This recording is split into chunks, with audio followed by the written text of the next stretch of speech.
Hey everyone, welcome to Live from My Drum Room and a special replay of episode 214 with Ilan Rubin from December 10th, 2024. In this episode, we discussed Ilan's long and prolific career as a drummer, producer, songwriter, and composer. And we also talked about his new book that had just come out with Hudson Music at the time, Start Somewhere to Go Somewhere. What we didn't know at the time is that 7 months later, in July of 2025, he'd be the new drummer for the Foo Fighters. Just incredible. So come along for the ride. Thanks for watching. Thanks for listening. And I'll see you on the other side. Without further ado, I'm going to welcome to Live from My Drum Room, Ilan Rubin. Welcome. Nice to see you again.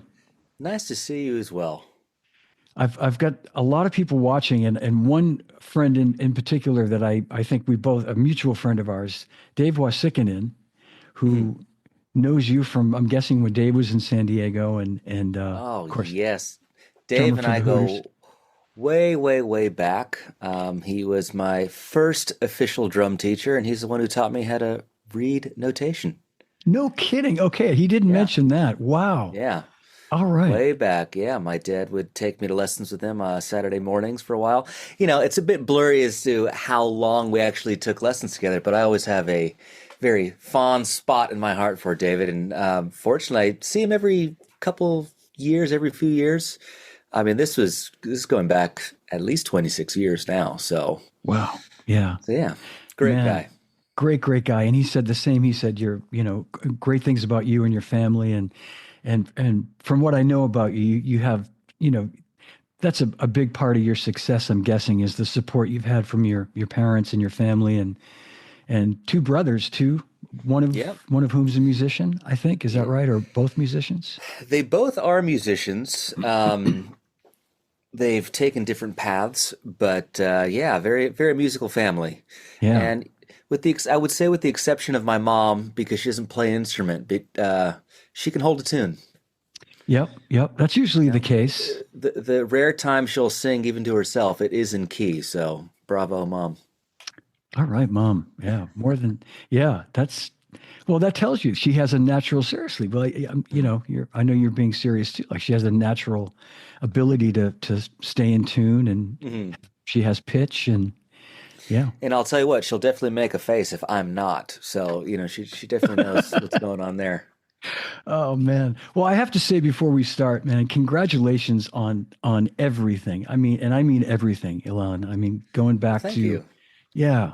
Um, the first time I became aware of you, and I think the first time I actually met you, I wouldn't expect you to remember, was at the Modern Drummer Festival, when you won was it the Young Drummer of the Year award? Was that what it was called, or the It was the Undiscovered Drummer of the Undiscovered? Year award, and it was Yes. the under 18 category. But yeah, Yes. Yes. that would have been 2001. Yep. Yeah. 2001. I was reading I wasn't sure of the year, and I read it in the back of your book. And but I figured it to be around that time. And you were 12 at the time, right? I believe Does that so. sound? Yeah, 11 or Yeah. 12. Wow. 11 or And 12 because it's a blur because you had to make a submission and send in a solo tape, and that's how you join the contest and see if you win. So at this point, I can't recall how long that span of time was. I'm certain that I was 11 when we made the submission, and when I say we, I mean my parents and I. But yeah, I want to say it was August of 2021 or 2001. Sorry, when mhm, the thing was, but it feels like another lifetime ago, it at has to, least. yeah. Yeah. With everything you've done since then, and just your life, I know, you're a dad now, and Mm, it's another life. Yeah. It's a whole different world. I get it. yeah. Yeah. But what was that? Can you remember anything about that day? Just the sort of, was it just so overwhelming to be there? I don't even remember which artists were on the bill that year because I would go to this every year and they all Hmm. blend together. But do you have any Yeah, memories of that? I do. As far as the artists, I know Carmina Peace was there, Cindy Blackman. Okay. I believe that I hope I don't forget his name, but I believe the guy who won the over 18 division was a guy named, I want to say Gustavo Meli. I Oh could be yes, wrong, and if I am, I feel terrible, but that's the name that that's popping into mind. I remember. Yes, yep, from Argentina. Yeah, Yep, exactly. Okay, all right. So I'm not yeah. insane yet, but it was an exciting thing for me just because that would have been at that point in my life one of the few times to travel to play, but certainly the only time to travel to play by myself, as ridiculous as it sounds. I Hmm. had been playing in a band for a couple of years by that point, so I was used to performing, but I was always, at the back of a band and there were other guys on stage. This was a truly solo performance.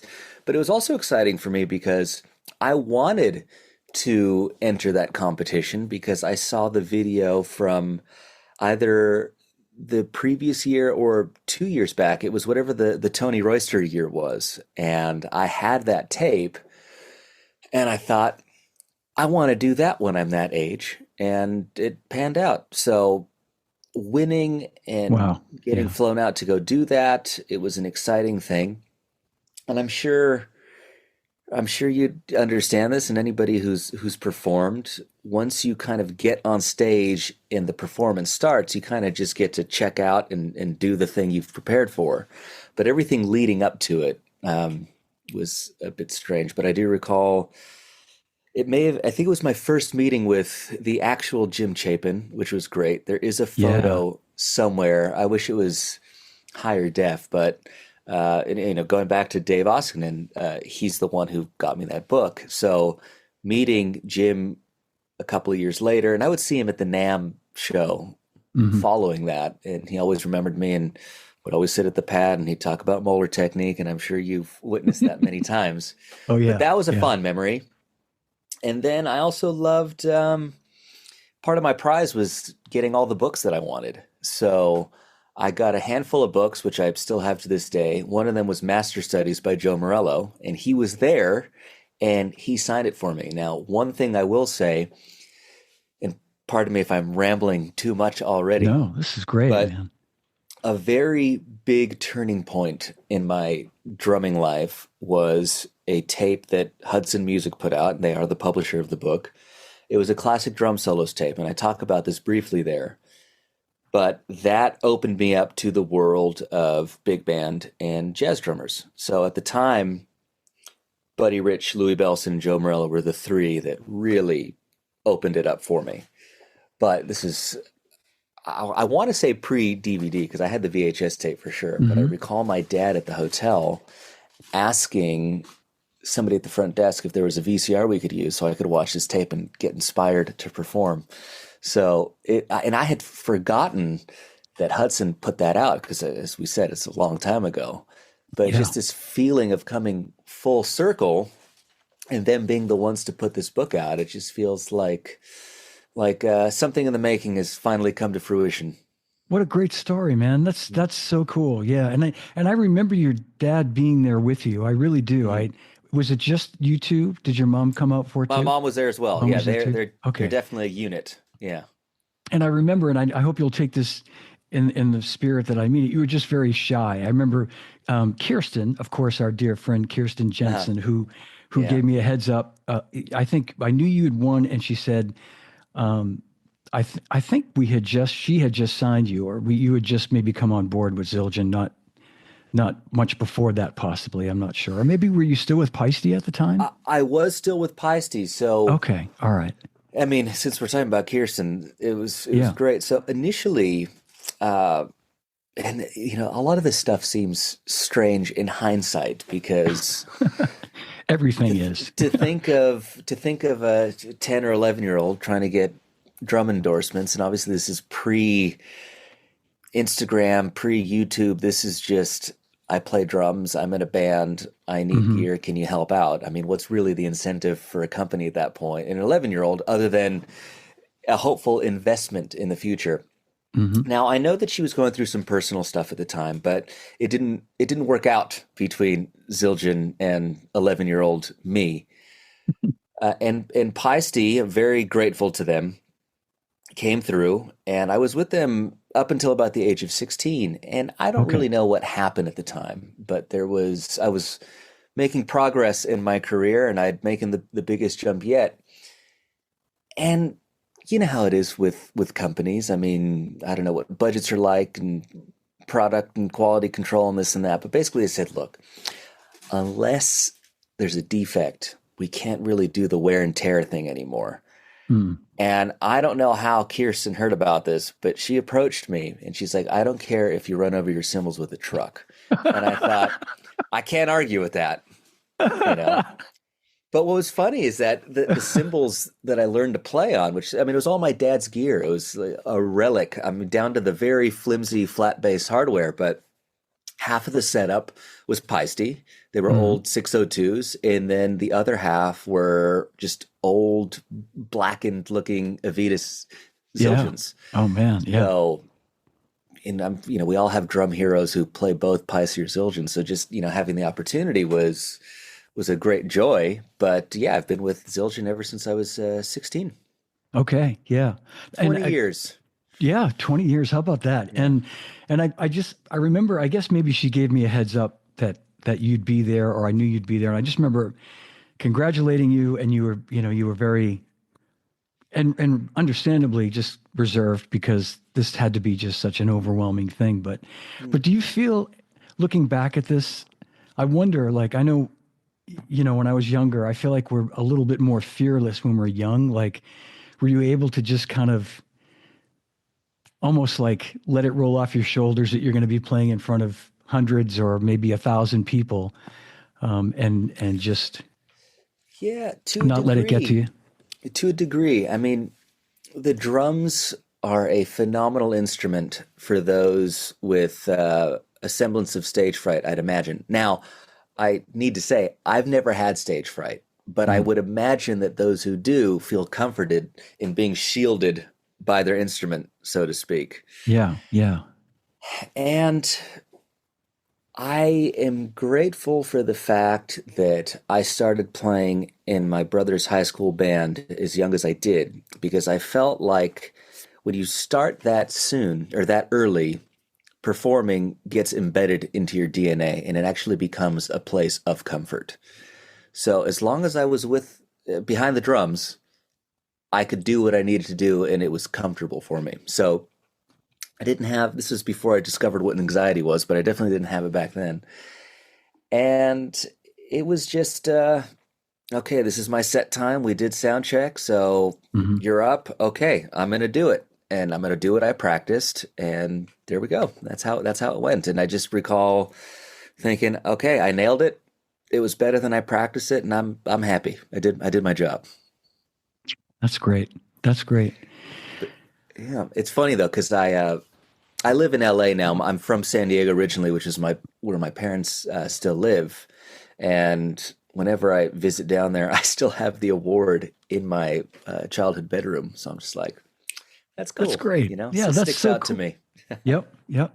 No, and that what you say makes sense because I think I was trying to get to that. I guess I kind of didn't really maybe say it right, but I feel like when we're younger, we're able to handle that sort of pressure maybe a little easier.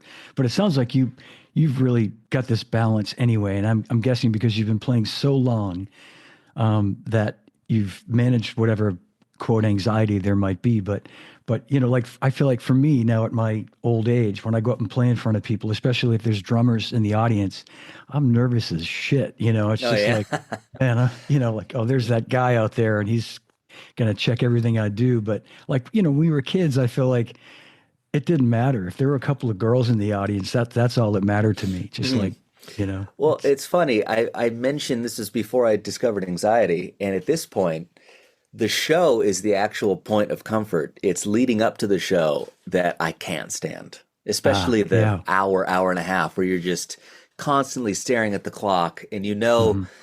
this thing is pending and it's what you're there for and it's just a waiting game. It's the hurry up and wait game that I've learned to despise in my older age.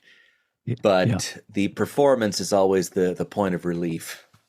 Yeah, yep. No, that's what you're saying, and I think is so key too to people watching, and drummers that aspire to do what you do, understanding life on the road is hurry up and wait, lobby call at whatever time of the morning, and you're going to the airport or getting on a bus, and then you get to the gig or the hotel or the venue, whatever, and then you're just waiting to play, and it's Yeah, yeah, it's it's a not. I mean, look, fortunately, things do get a bit more luxurious depending on the popularity of the band you may be playing with, but you can never get rid of the hurry up and wait. You can only just hurry up and wait in a better place.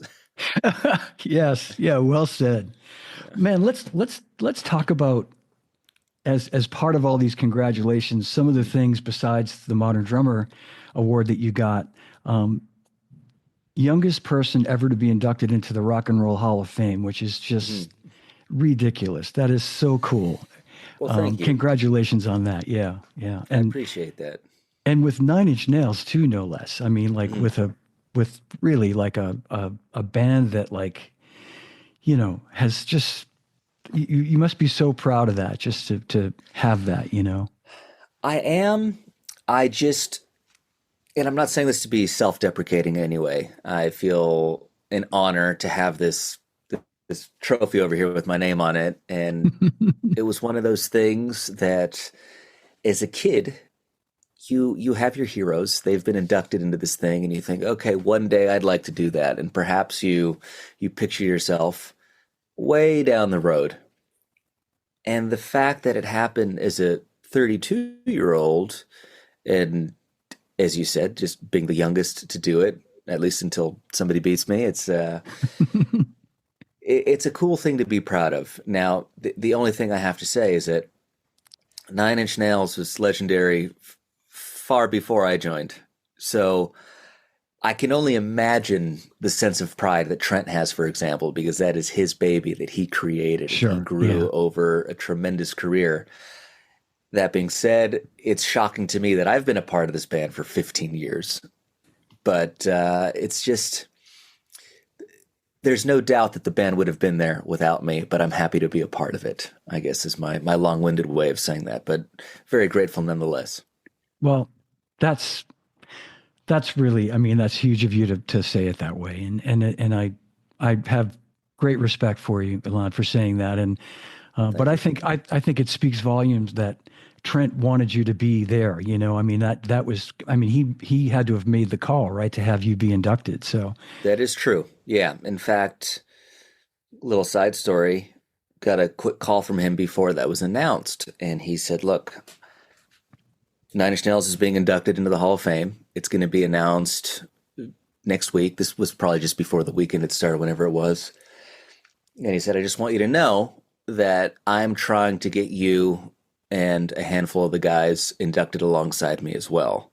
So I just want you to know that, because when they announce the news, it'll probably just be me, but I'm working for this and I think you deserve it, which, whether I agree or not, is irrelevant. The fact that he came forth and said, I want you to be there yeah, and be inducted as part of it meant a lot, and would have meant a lot regardless of it going through. But of course, I'm glad it did. And it was a great cheery moment in the midst of COVID Armageddon. So that yeah, was a bright spot in that dark time. So it was good.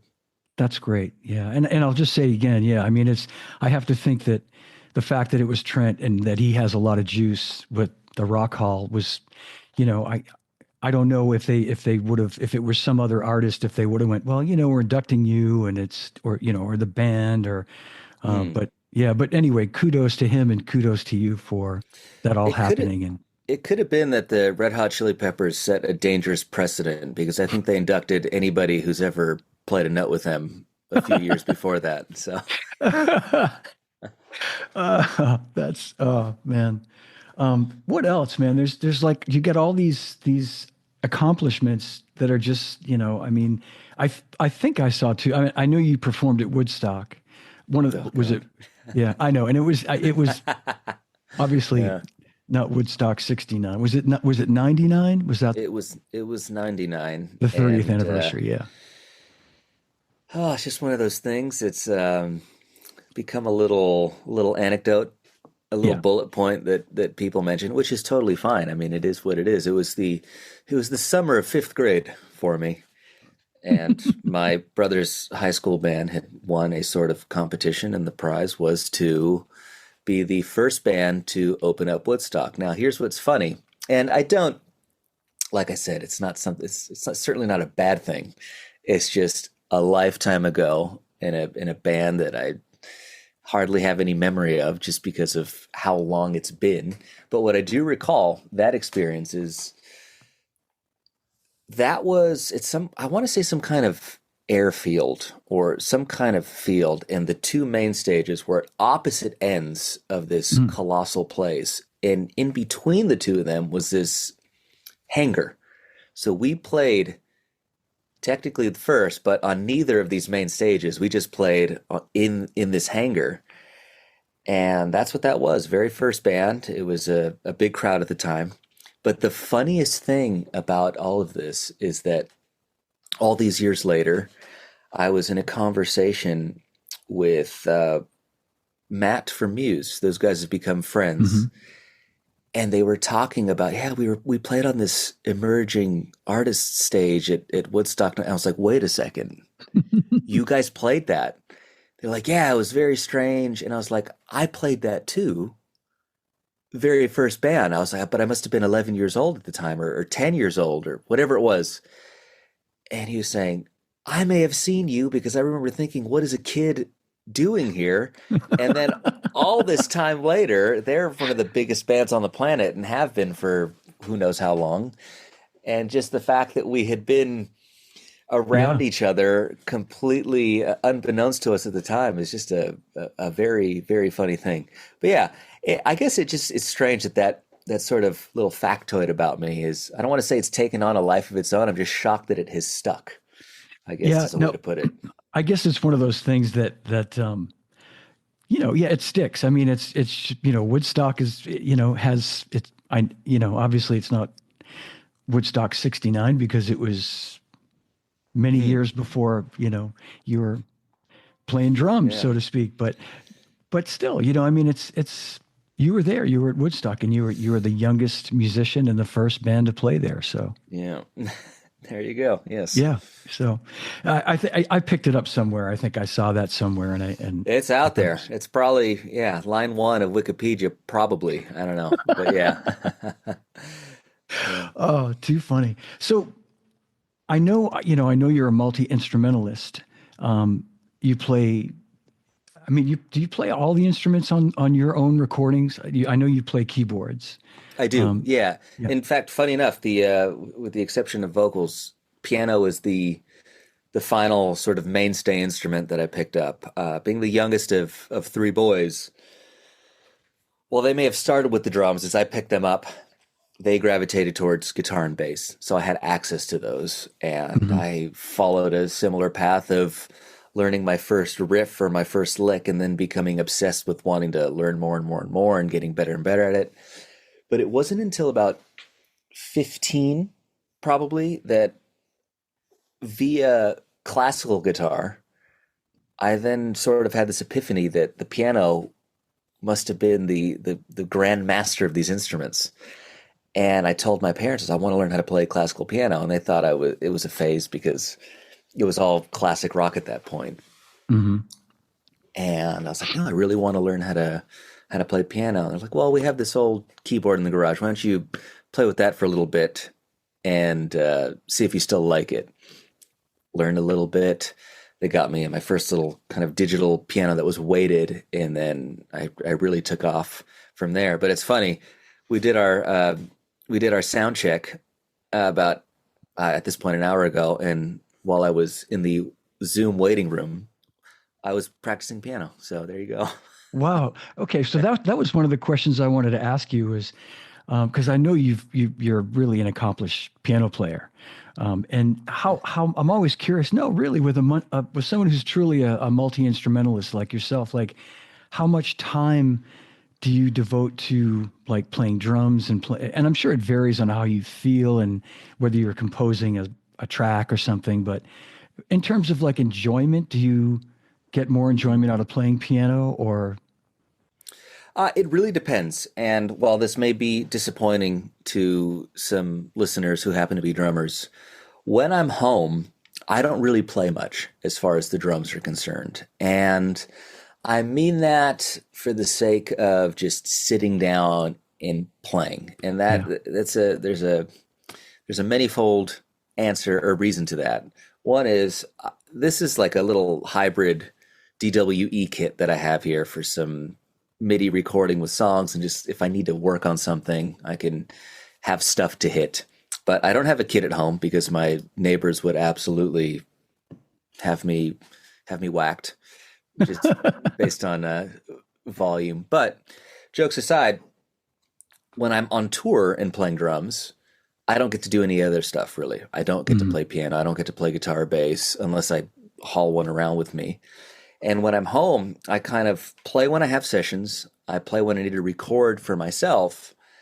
And then occasionally I will get that itch to just go and play. But that is more of a rarity. And I see my home time as the opportunity to write a lot of music. And I just don't happen to write from the drums generally. Hmm. So it's piano, bass, guitar.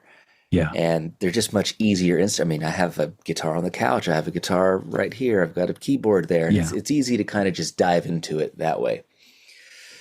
But yeah, I don't have a regiment that I follow, although I will say within the last couple of months, I have tried to really set time aside for the piano. And my reasoning for that is that I've been getting into film composition over the last couple of years. And as you can imagine, a lot of that comes from playing the piano, especially if you're working out parts and orchestration and whatnot. And I just figured that learning more at the piano and having my fingers in shape could only benefit me in other actual work down the Yeah. line. Sure. So it's something that I force myself to do, and I enjoy it. So I don't want to use the word force in a negative way. But I also wanted to force myself to do it for the sake of finally getting decent at sight reading, because while I was okay at it drumming wise, I was so eager to learn to play the piano that I took what David taught me from notation. I bought a beginner's piano book. I taught myself the grand staff and where the notes line up. And then I would pick a piece of music I want to learn how to play. I would learn a bar at a time, memorize it, and then move on. So while my technical facility improved, my sight reading is practically non-existent. So that's my one real regret as a musician. I kind of wish I had the force. Okay, you got to practice your sight reading because your teacher's coming next week. But I had a different path for me. Yeah, you did. But you know what? I would bet you everything that if you had the time and you decided to just put the time into it, you'd be a master at it. It's obvious because you know. Well, thank you. Because you have to, regardless of what your technical ability is, most people generally sight read a few notches below that. So it's not fun, but it is what it is. Yeah. And so how did you, I'm curious to know how you sort of moved into doing like film work and all. Was there like one situation that sort of opened that door for you? Did you get called to do a session with a producer? And then I'm just curious how, because I mean, you've really like taken this path that's been incredible, really Well, thank you. Well, it's a couple of different things. Now, the majority of the credits that I have as a performer on scores are me playing drums. So I was hired to go in. It's one of the very few times I've actually had to read music on the job as a drummer. Yeah. But I played on a few scores, and that was that. Not really different to being hired to play on any other kind of session, other than I had paper in front of me. But as a would-be composer, when I picked up the piano, my love of orchestral music really blossomed beyond just the piano. I suppose piano concertos were the sort of gateway because it was a piano with an orchestra, but then I was just enjoying symphonic music. And in hindsight, really, I've always been a giant Star Wars and Indiana Jones fan, and obviously the music to those is John phenomenal. Williams. And Yeah. yeah, which by the way, if you haven't seen the documentary, please do on Yeah. Disney Yeah. Plus. It is excellent. But in hindsight, jokes aside, I really do think that that is part of my attachment to those movies as a kid. But it was something I always wanted to do. And as time progressed and I began to buy synthesizers and get into programming and soundscape and these other tools of the trade that have become more and more prominent within film scoring, I just realized that that was pretty much the only world in which all of these musical interests of mine could feed off of one another. So the pandemic really had me zero in on what I would do and what I could pursue in a non-touring life, because I was touring up until the day that the country shut down. Mm-hmm. I literally showed up to a venue, nobody was loading in. I was like, okay, tour's over, everyone go home. Oh man. And when we realized as humanity that the pandemic was not going to be over by July, I thought, okay, this is my opportunity to have an unprecedented amount of time on my hands, because my life always oscillated between touring and writing and recording. So when you took touring out of the equation, Mm-hmm. I thought, okay, how am I going to make the most of this time? And film scoring was the thing that I pursued. And you had the studio set up already at home, so you were ready to go, really, more or less. Yeah. I did, yeah. So this is my little kind of writing room at home, and I know you can't really see it all, but I've got a piano and synths and computer and microphones and whatever it is I need to create, I can do that. And I have a lockout about 25 minutes from here that has the actual drums and amps and the real noisemakers. Yeah, great. So depending That's on what perfect. I need to do, I decide where I need to work, and that's that. So just to jump back a second, Ilan, I know you mentioned your dad's a drummer, and musical family, and obviously your dad was probably your first influence, probably, or close to it. Definitely. And yeah, maybe just talk a little bit about how, because your playing style, where you lead with your left hand, but you're a right-handed person, right? I mean, you're pretty much, for the most part, only right-handed. things I do left-handed are hit the hi-hat and write, which may explain my appalling penmanship. At least that's the excuse that I'd like to use. But that's it. Everything else is right-handed. I play guitar, bass, swing a tennis racket, kick a ball, throw, everything right-handed. So it's strange. I don't know. I don't know if that is necessarily ambidextrous, but as far as the drums are concerned, as you and I actually discussed before going live here, you had a similar thing. Yeah. So- and they call it mixed handedness, as I've learned, which means that you do different things. Yeah. And I'll just quickly share, but this is about you, not about me. But I started playing a right-handed kit because everybody I knew, I was self-taught. Everybody set their drums up right-handed. So I played, but my left hand naturally wanted to lead. So I played the hi-hat with my left hand. And one day a friend of mine who was a drummer who had studied with like Alan Dawson, and he was a couple of years, same age, but a couple of years further along in his development, came to my house and he said, wait a minute, you're playing the hi-hat with your left hand and you need to switch your drums around and play the bass drum with your left foot and cross over and play this way. So I did. And I was able to develop that and hence become a left-handed drummer. But I wish I had stayed with it like you did and just, developed my left side on a right-handed kit. It's a strange thing. Although I do like this mixed-handedness title for it. It seems like a fancy way of whatever works. Right. But there was no real thought behind it because it wasn't even something that my dad had thought of, and I don't even think he was aware of that being possible, honestly. It's funny now that in hindsight you see people like Dennis Wilson played open-handed, which so it must have been something that people have seen whether they realize it or not. Yeah. Billy Cobham. Billy Cobham, there you go. Yeah. Exactly. Yeah. But as you and I were saying, even when we see open-handed players or left-handed players, it still looks wrong to us, even It though that's what does. we look like when we play. So he just left me to practice a beat that he taught me, and it was a very simple discovery that the hi-hat was closer to my left hand. That was it. It's not that I was struggling to do it right-handed. I just thought, what sense does this make? This it's much easier. Yeah. And when he came in to listen to whatever it was that I was practicing, it was a little perplexing, I think, because he thought it sounds right, but it doesn't look right. But I don't know what to do about this. So I don't know how long after that it was, but he took me to a Dave Weckl clinic, and when it came to the Q&A, he asked, "What do I do with my kid who's hitting the hi hat with his left hand?" And Weckl said, "Let him do whatever comes naturally," and that was it. It was never mentioned again. The thing, though, is that at that time I was playing two toms up top and two floor toms, so the ride has to kind of live over the floor tom generally, Yeah. unless you play a little higher up there.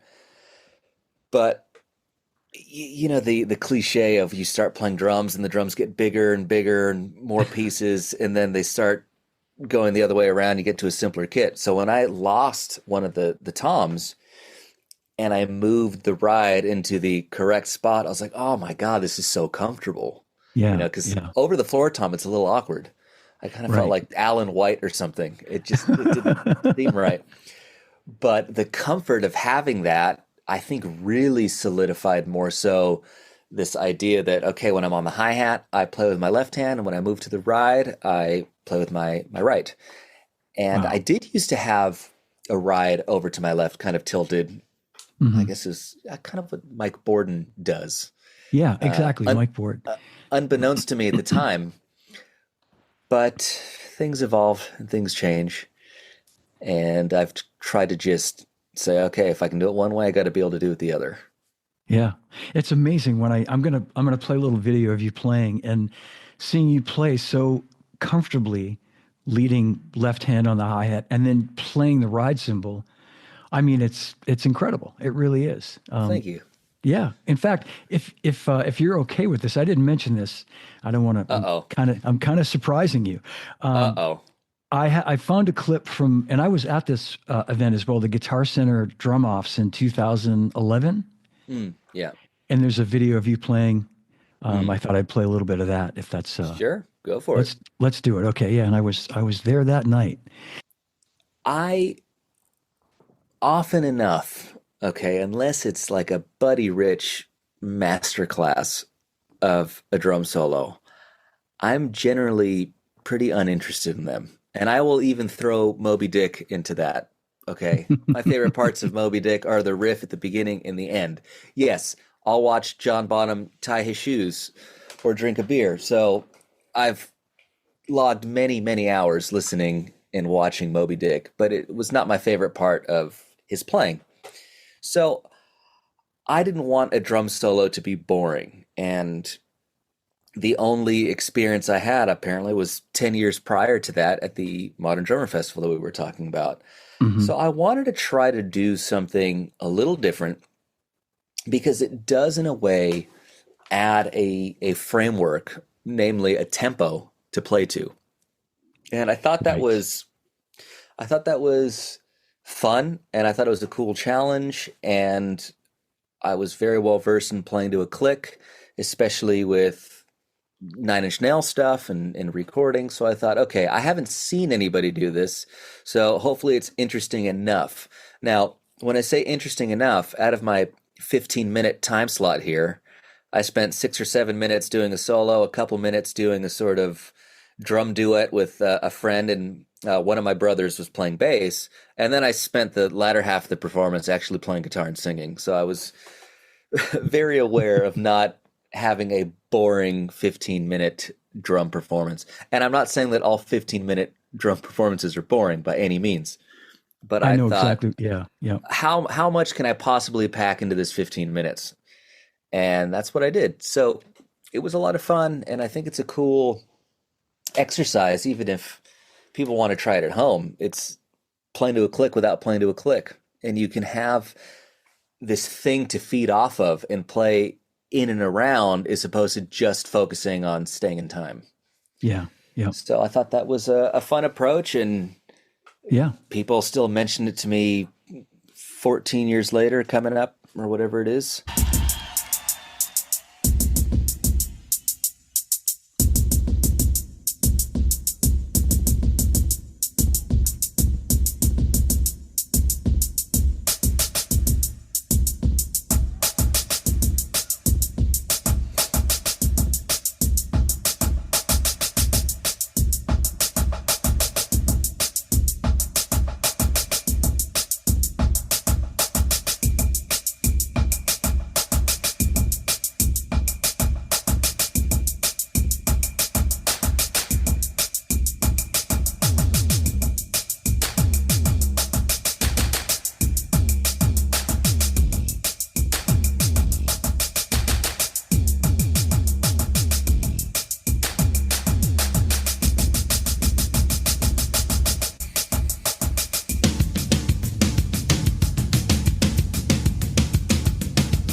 I'm one of those people screaming, by the way, in the audience. That's me screaming the loudest.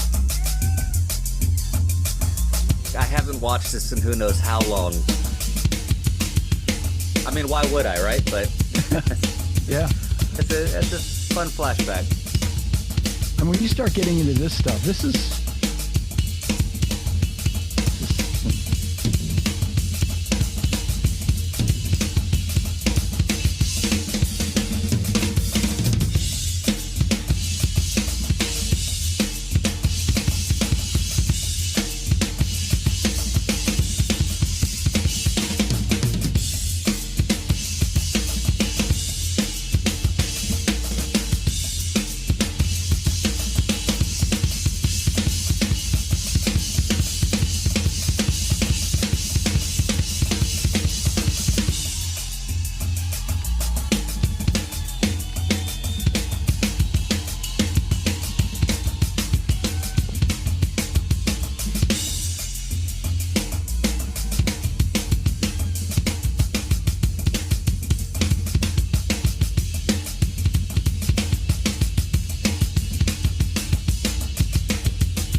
I wish that was 2 minutes instead of 6. No, man. I kept looking for a spot where I could, abbreviate, but I couldn't. There were no places where it was ever a spot where, people would have felt we would have missed out on it. And that was that. Can I just, so you weren't playing a double pedal, right? I mean, that was No, all, that's all. that And was do you all one. always play Yeah. that with just one? Yeah. Yeah, I mean, for a long time, I did have a double pedal at the set, but unless I am playing with a band that requires it, so Nine Inch Nails has a couple of spots that require double pedal. Danny Elfman, which is something I've been doing for the last year and a half or so, has some double pedal in there as well. Other than that, I'm a single pedal guy. Yeah, man. I love it. You make it work. I mean, you prove that if you have the chops and that right foot, man, you don't need a double pedal. Our hero, John Bonham. Yeah. I attribute it all to him. And Yeah. of course, you saw me sneaking some of those triplets in there. I had to. I loved it. I loved it. And I love that you opened the solo. It was, and I'm not saying you were stealing it, but I think it was almost like an homage to rock and roll. The way you opened it, you started like a ba ba ba ba ba ba ba ba ba kind of thing, and it reminded me of it anyway. You know what? I never even thought about that, but quick tangent, okay, since you mentioned rock and roll. Yeah. Do you know where the one is officially in that intro? Simon Phillips once, of course, he would know, and he once explained it to me. I've always just played it by ear and found it. Yeah, right. I mean, I never really thought about where the one, but tell me, please, and for all the listeners. Well, I didn't discover this. It was Danny Carey being interviewed by Rick Beato, and it popped up on my Instagram feed. And he was saying that he was in a band with Jeff Buckley before they were both who they were. And Wow. Jeff Buckley is one of my favorites. So I was immediately enthralled by the story. And I know Buckley was a huge Led Zeppelin fan. And according to this story, which you can find on YouTube, I'm sure, he was saying that Buckley came into whatever their rehearsal space was excited, saying that he finally found out where the one was in rock and roll. So it's like, well, I've always thought it's a bit of a strange intro. But then when you realize that the first couple of beats or the first few beats are a lead-in, it all makes sense. So without further ado, let's say we're counting 1, 2, 1, 2, da-da-da, 1, da-da-da, 2, da-da-da, 1, 2, ba-ba-da, 1, 2, 3, 4, and that's it. And my entire life, I had no idea. Yeah. Oh my God. And I thought that I thought Simon had told me that it's the melody, like a sort of famous melody of something, like I've heard "Good Golly, Miss Molly." That's what I've heard. But okay. It just has this like old swing thing to it when you think of da da da da da da da da da. Yep. There you and go. All that, my whole life, I never knew. Me either. And and that all makes sense to me, Ilan, because Bonzo being like he was such a fan of jazz and of of old rock and roll and all that. Like you could see him sort of tipping his hat to something like "Good Golly, Miss Molly" or something, or somebody said, Bill Blystein says, "You keep a knockin'."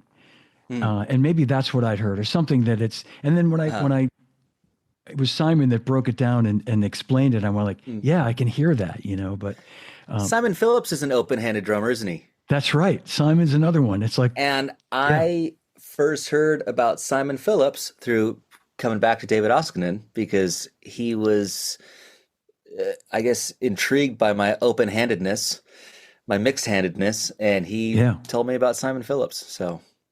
So many full circles were coming here. I know. It's amazing. Well, I want to make sure we talk about this great book because I think people need to know about this. And I wanted to ask you, like, how you even, with all you do, how you found the time to even do this book. I'm so impressed by that because this was a major undertaking. It's funny you mention that because I have procrastinated on this for many, many years. Now, I use the term procrastinate loosely because it wasn't until I finally decided to actually sit down and do it that you could technically be procrastinating, but let's just say it's an idea that I threw around for a long while.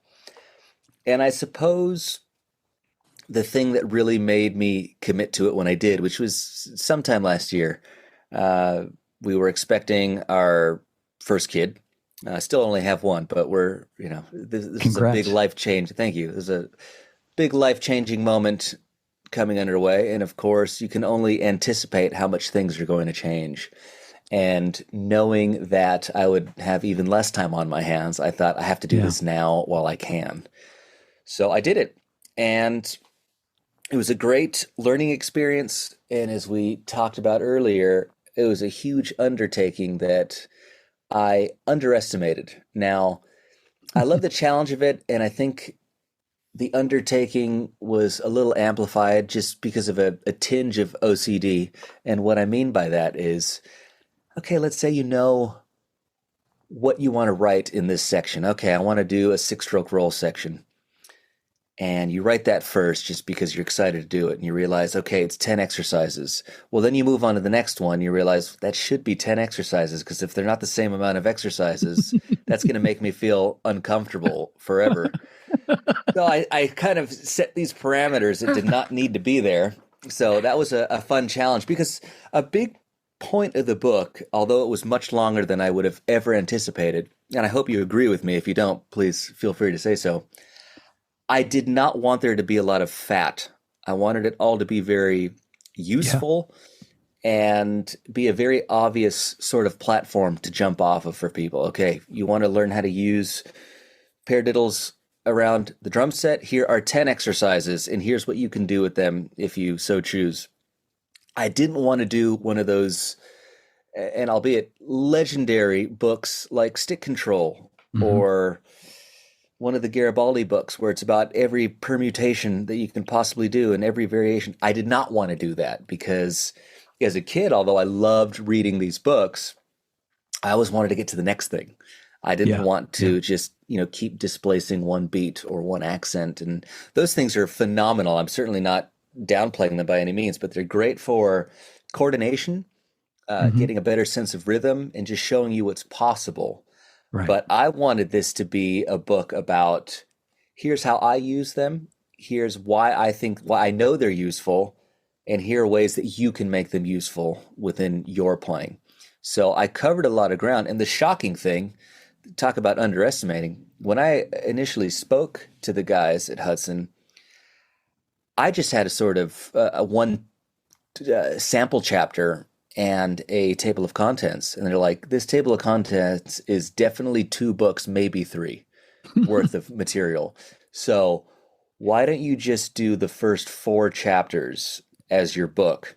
So I turned those chapters into sections. And within those sections, I subdivided them into a total of 40 chapters. But yeah, I did not think this was going to be a 184-page undertaking Yeah. or whatever it was. And initially, I did it by hand. I like to write things down, and then the That's whole great. engraving on my end, and then them engraving on their end, and then going back and forth, proofing everything. It was a lot. Yeah. And it's kind of like the way I feel when I record a song of mine. By the time I'm done writing it and I record it and I go through every track and every harmony, by the time it's mixed, I never want to hear it ever again. But when the box of promo copies arrived at my front door, I was very proud, actually seeing it and holding it in my hand.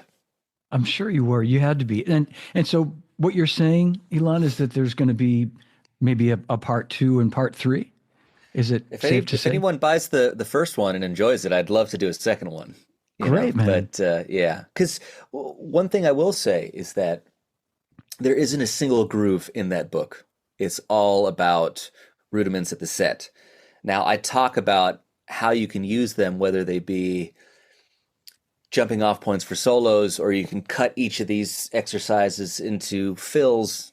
And I really go through all of the uses, or at least the mindset one should have, because I wanted the text to be conversational in the sense as if I was sitting across from you or somebody giving them a drum lesson. I see. That's how I Yep. wanted the tone to read. But that means that I have a whole other book worth of grooves and Hmm. ideas there that I would love to do at some point. But Well, that's yeah, well, right now I can tell you, well, at least I saw them earlier. Rob Wallace and Joe Bergamini from Hudson were and probably still are watching. So guys, thanks yeah, guys. I owe those gentlemen a lot. And great guys. speaking about Joe in particular, so this was an interesting way of he and I meeting. Mark Juliana, who is a fantastic drummer, Oh I man. had no idea that he took lessons from Joe Bergamini at some point. So Mark and I had met and have many mutual friends, and I forgot who it was I spoke to, but they said you should talk to Mark because he put a book out. Mark put me in touch with Joe, and then here we are. Wow. Yeah. Man, it's like you say, it's just that all these different, you know, full circle or just 6 degrees of separation, you know. Yeah, Um, exactly. and I have to say that your idea to have Ronnie Vanucci write the foreword was just brilliant because it's just I think it sets the tone. Like you said, you wanted to have it feel like you were sitting across giving a lesson. And Hmm. Ronnie, we love Ronnie. We were talking about Ronnie earlier, and I think he sets such a comfortable tone right out of the gate to where it doesn't feel like like you're going to be overwhelmed with this book. Do you know what I Hmm. mean? He Yeah. makes it's very user friendly. Well, he is such a good guy, a genuine friend, and as you mentioned when we had met when I was a very young kid, I was very shy, and I still am to a degree. I mean, I'm much more of a introvert, generally speaking, Mm. but I still have this thing where I hate to feel as if I'm inconveniencing anybody. And when you have a certain level of comfort, that's one of the things that kind of falls by the wayside. So when Rob and Joe were asking me who I had in mind for a forward, Ronnie came to mind, but I consider him such a good friend to where it was a request of, look, I need you to do this for me. If you can't, I know you're busy. I can see your touring schedule in front. In fact, I think the Killers were doing a residency in Vegas at the time. But I asked and he came through, and that was great. But we've been very good friends for Yeah. probably 9, almost 10 years now. But such a good guy, an incredibly musical drummer, and he's also a trained drummer. You know, not that you need to Yeah. be trained, but he can read. He knows his rudiments. He warms up. He does his stuff. But very unique guy, very unique drummer, and I'm very happy that he's a part of that book forever. Yeah, he sure is. No, and I totally hear what you're saying about Ronnie too. When you hear him play, he's a rocker, but he's got that sort of disciplined, you know, he's got technique. You can hear it in there. And that Yeah, I love that about him, you know. And you're the same way. You've got it's like you play really loose and free and with such a genuine like rock approach, given all your influences. I'm sure your dad had a lot to do with that, like exposing you to the music he listened to. And but then you're also obviously schooled, like you can really, yeah. Well, rein it in.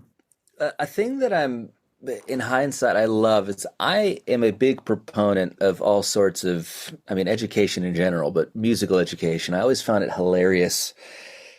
I mean, I don't know how it is with drummers per se, but you meet kids at school or people in their bands, they play guitar and bass and they don't want to learn music theory because they don't want it to hinder their incredible fountain of creativity. They have this nonchalance and this sort of disrespect for actually knowing how things should and could be done. But I'm also equally a proponent of knowing the rules to break the rules, so to speak. But being a self-taught musician to begin with and then eventually getting lessons, I feel like I had and have a unique perspective on the learning experience, therefore the teaching experience, because Mhm. I mean the closest thing I've had to a real job was giving drum lessons as a 14, 15-year old, after school. I'd give kids some lessons and some guitar lessons as well.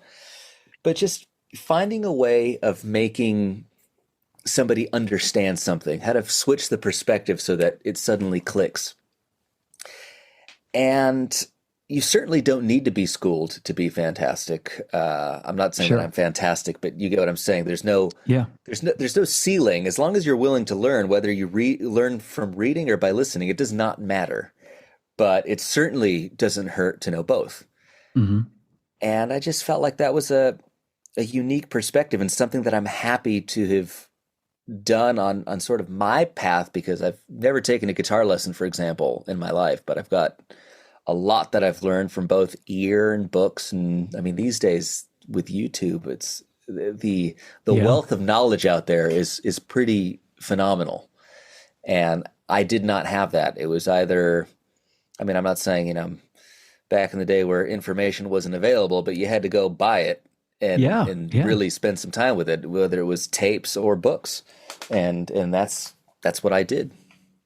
Yeah. No, I was going to say you're still a very young man, but you're from the generation, before everything was, out in the open on the internet where you could just push a button and get it. And you had to like really know how to, sit down and practice and learn the instrument that way. And me and your dad go back to when we used to have to put the needle down on the record and, lift it up again and Exactly. Exactly. So, yeah. But I just have to say too, I think it's great that you've done this book because you're so influential to young drummers that I think you're instilling in their minds that, hey, it's cool to go and have a drum teacher. Yeah, absolutely. And it's funny because what I'm thinking of right now is, I think, particularly as a soloist, I think Buddy Rich is untouchable. Yeah. What that guy was able to do on a 4 or 5 piece kit, and I say 4 because I know he pretty much used the second floor tom as a towel holder. Okay, that's right. He couldn't read music. That's and right. The main book that David, Oscar, and I went through was the Modern Interpretation of Snare Drum Rudiments, which was it was based on Buddy Rich. He was on the cover playing that Ludwig kit. But this is a book based on his skills and what he did, but he couldn't read music. And again, I think that's the pinnacle of drumming as a solo instrument. But the most important thing is wanting to learn. You don't need to learn certain things, but there's never any downside to learning something. So if there's one thing I can instill upon somebody, it's that. Yeah. That's great. Well, as we start to kind of near the end of our time, I thought we'd play a little bit of your music. Okay. I have queued up ready to go. I thought we'd play 24-Hour Fix. Okay. And now we just listening to a taster. Are we going to get to the first chorus and then get back to chatting, or whatever I could play the whole song if you want, or we could just play a little. What would you like me to do? You tell me. You know what? Let's get to the. So after the first chorus, there's a fun little interlude guitar solo. We'll get to that part. Okay. But I guess before we play it, so this is a solo song. For a long time, I released solo music under the moniker The New Regime. So I wanted it to be presented as a band, but I wrote, played, and sang everything on the recordings. In the middle of the pandemic, not knowing how long it would last, I didn't want to feel stagnant or as if I was kind of waiting to pick up where I left off because I didn't know how long that would be. So the pandemic made me feel like releasing music under my own name would feel like both a way of continuing and a way of feeling like there was a fresh start. All right. Yeah. So this was a single that I'd put out maybe a year or two ago. So it's me playing everything. And this is one of the more sort of straightforward rock songs, if you will. Not a lot of overdubbing going on, just guitar track, bass track, vocals, all that fun stuff. So it's pretty bare. Let's play. So we'll play it through the guitar solo, then we'll come back. Should we do that? All right, let's do that. And because I have some questions to ask you. So we'll play it and then we'll come back in just a little bit. Here we go. 24-Hour Fix, Ilan Rubin.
right there. Okay.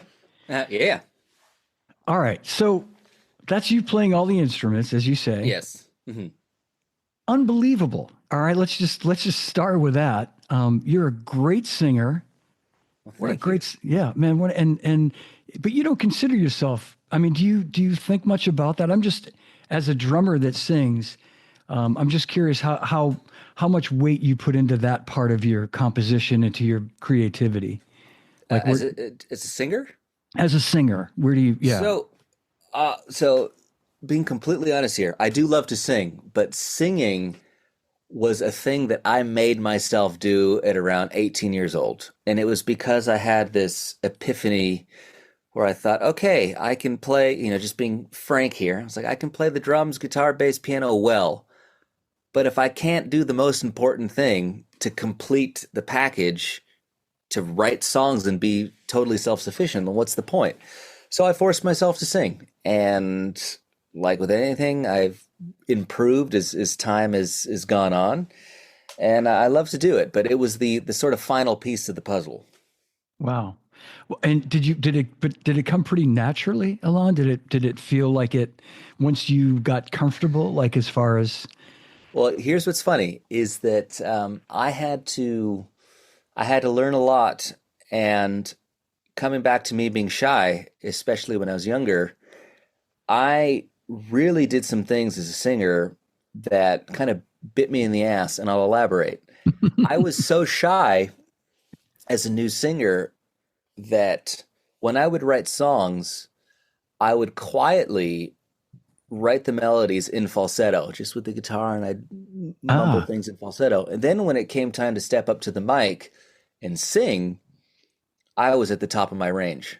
So I then put myself in a corner where I had to learn a bit more about technique. And don't get me wrong, I'm not Pavarotti by any means, but I thought, okay, now I need to find a way to do this a little more properly so that I can actually do it.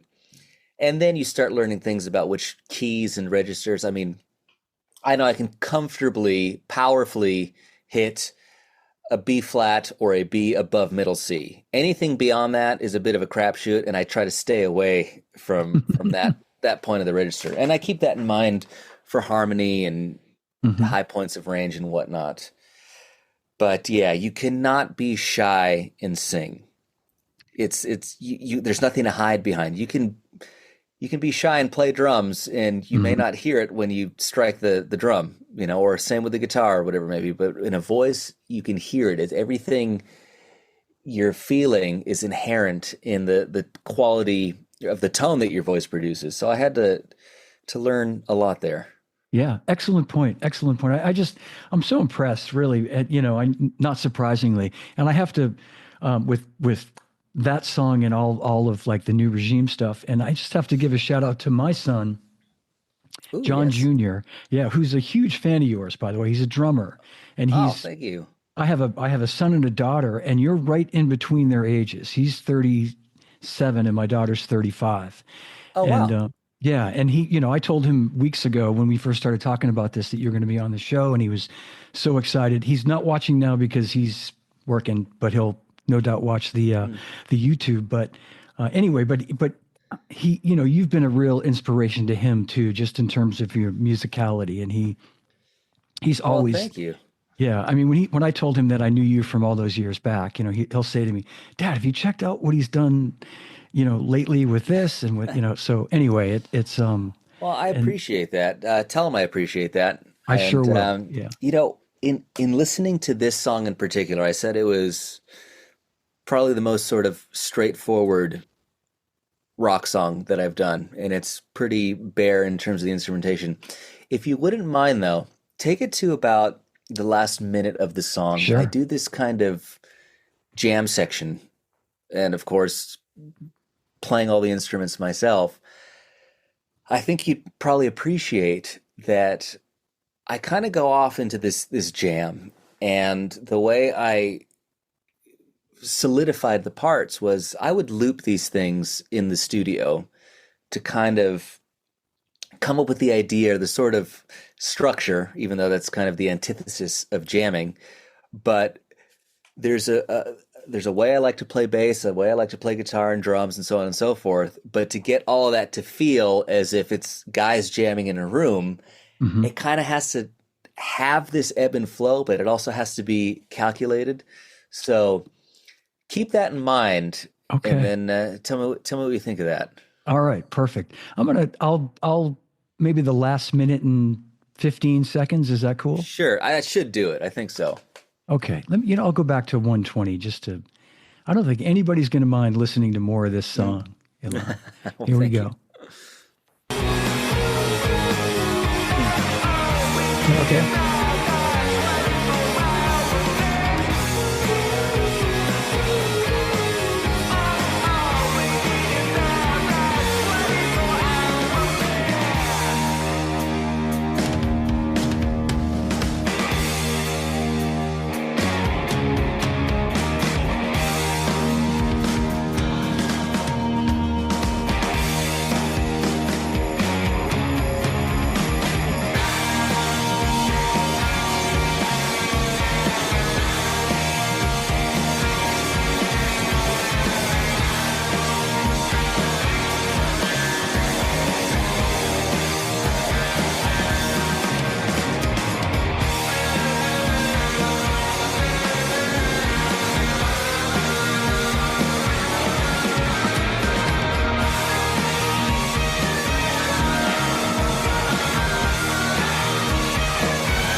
All right. I'm sure it's no mystery to you by listening to that who my heroes are. But I That's did grow okay. up I did grow up listening to live albums and really seeing or hearing what the difference was between the recorded material and what could be done with it live. So I like to leave little sort of off ramps in my songs to where if I wanted to jam live or extend things, I have the ability to do that. And that was definitely, I don't usually write in little drum solos and big fills and jam sections, but this song I felt like to be authentic, it needed it. Absolutely did. And you know what? I made a note here. I should have made a note. I should have mentioned this earlier, but you just touched on it. I made a note that says old soul. And that's what you remind me of. I just again I keep coming back. I think, the influences you had growing up from your parents, your dad and your brothers and stuff, obviously that Mhm. helped shape you. And but I think you get it. Like you're able to I think the best way for me to explain it is you could have gone on to be like one of those shredder drummers, that can play so well. You know what I mean? But like you've chosen Thank to you. use your superpowers for good. Like you're writing good songs, great songs, and you're making music. I think that's so great, man. Like that's a Well, great song. thank you. It's what you just said is very, very true. And I just what not that the song's great. I'm going back a No, sentence, it is but true. the idea of a path I could have taken as a drummer that I'm glad I didn't.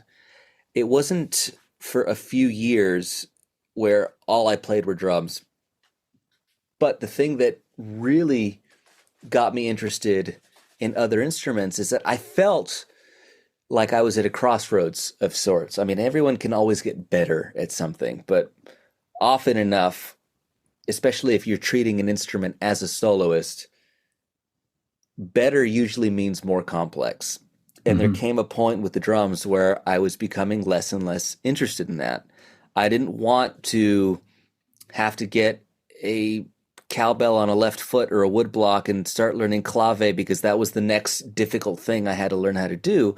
Yeah, A tremendous amount of respect for the people who do of that. But the course. thing Yeah. is, they like playing that music and they're likely part of an ensemble that does that. I didn't do that.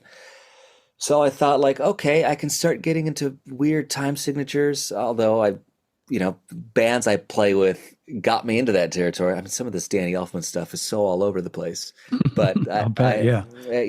that's another tangent.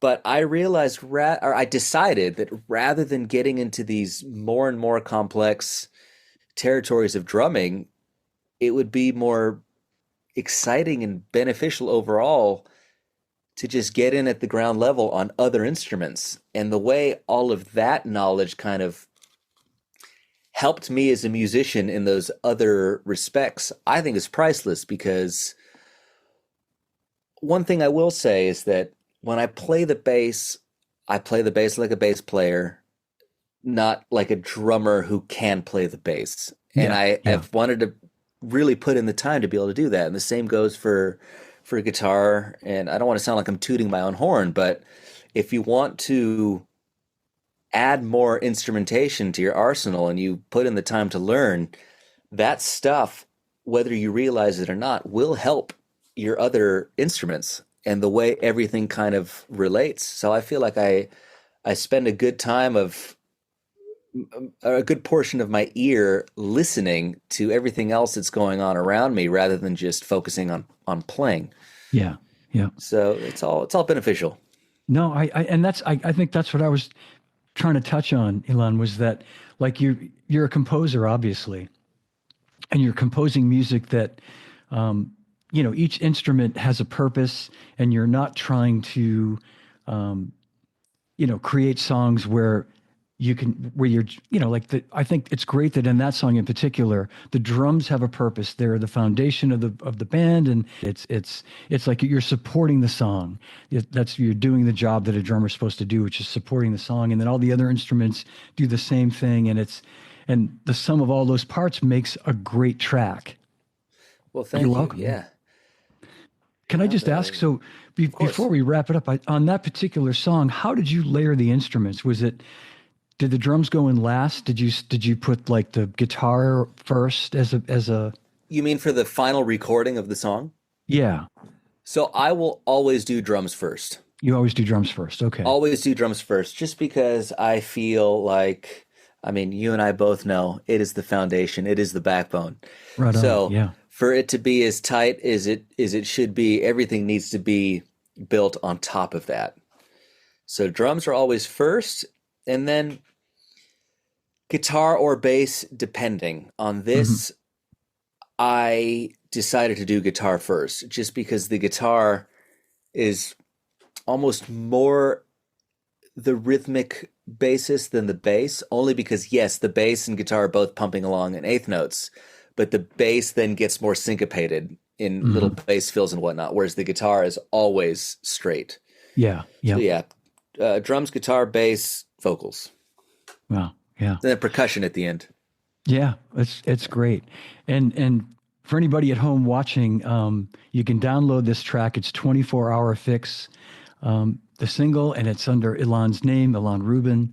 And there's so much other great music we could get to, and we will do that in the future. I know I wanted to talk more about Nine Inch Nails, and just I didn't think we'd be able to get it all in just one episode. So we'll. Anytime you have me, I'll be here. In fact, I was looking that you have gongs on the wall, and I want to know what kind of anchors you use for that. That seems a pretty heavy load there.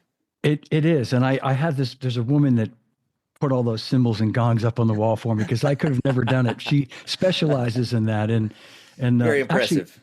the Zildjian gong up there belonged to Jody Lynn Scott, who was the Uh-huh. percussionist for the Who for many years, Oh, very and cool. and that was used during the Quadrophenia tour, and Oh, wow. yeah, it Very cracked. cool. Yeah, so I Uh-huh. brought her a new one, and I took the cracked one, and I had all the band members sign it, and it's signed by all the members of the Who except Keith Moon, of course. But Uh-huh. so that's pretty cool, and Wow. yeah, Very cool. some memorabilia. Well, we'll get into the handyman stuff on the next episode. All right, I could learn a lot from you on that. I'm sure you'll. Yeah, absolutely. But stick around if you would for 1 second. I got time for you. No worries. All right. Well, thank you guys, everybody, for watching. This has been so much fun today. Big hand for Ilan Rubin. Thank you very much. Thank Yeah, you for having me. It's a real pleasure. likewise too. Just a reminder, I'm here with Ilan Rubin, and go out and pick up his new book, Start Somewhere to Go Somewhere, available through Hudson. And Ilan, we guarantee, right, that if someone buys this book, they'll play just like you. If not, you get your money back. I haven't cleared that with Hudson, but let's go with it. All right. I love it. Thanks for watching, everybody. We'll see you soon. Thanks. All right. That's my show. If you enjoyed it, give it a like, leave me a comment, and please subscribe to my YouTube channel. You can also download the podcast on all podcast platforms. And I'm excited to tell you that Live from My Drum Room has been ranked #1 best drum podcast for the second straight year. So thank you all for your support. I really appreciate it. And I want to invite you to check out livefrommydrumroom.com, my website, for upcoming shows and also for information on ordering Live from My Drum Room merchandise, t-shirts and hoodies. 100% of the proceeds go toward a scholarship I've created with the Percussive Arts Society. There's also information on ordering merchandise in the show notes. And you can email or at livefrommydrumroom@gmail.com. So remember, no drummers are harmed on any show. And drummers, when in doubt, leave it out. Thanks for watching. Thanks for listening. And I'll see you again real soon.